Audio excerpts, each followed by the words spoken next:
নমস্কার বন্ধুরা, আমি একটা কথা বলতে আসলাম। কালকে একটা মুভি দেখলাম, কেরালা ফাইলস 2, কেরালা স্টোরি। তো ওটাতে দেখানো হয়েছে যে মুসলিমরা কিভাবে হিন্দুদেরকে ফাঁসিয়ে বিয়ে করে তাদের উপরে অত্যাচার করছে। তো ভারতের অনেক মেয়ে আছে ইন্ডিয়াতে, তারা মানে কম বয়সী, মানে বোঝে না, অতটা বুদ্ধি আসেনি। তো তাদেরকে ফাঁসিয়ে মুসলিমরা তাদের উপরে অত্যাচার।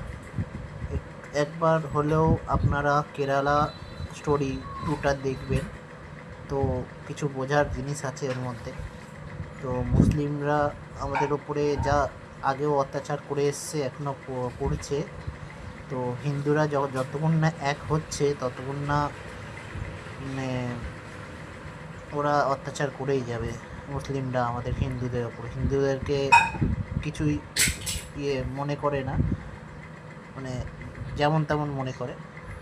তো হিন্দু রাষ্ট্র এক হওয়া উচিত।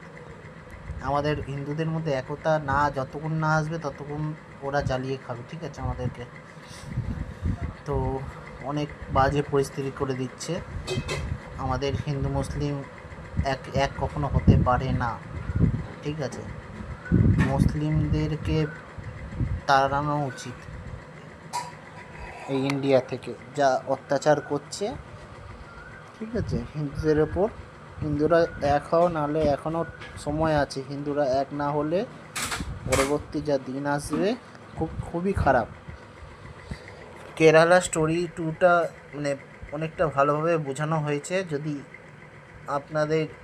আপনারা যদি না বোঝেন তাহলে কিছু বলার নেই, সবাইকে বুঝতে হবে জিনিসটা। কখনো হিন্দু মুসলিম এক হতে পারে না, ঠিক আছে।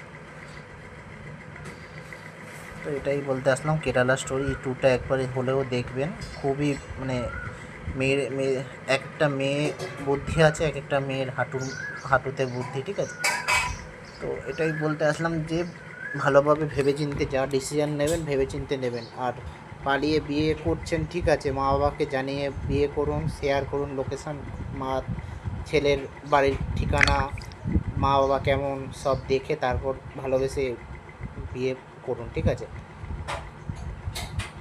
এটাই বলতে আসলাম। কেরালা স্টোরি 2টা একবার দেখবেন, আর যা করবেন ভেবেচিন্তে করবেন। তো এখন সামনের দিনকাল খুবই খারাপ আসতে চলেছে।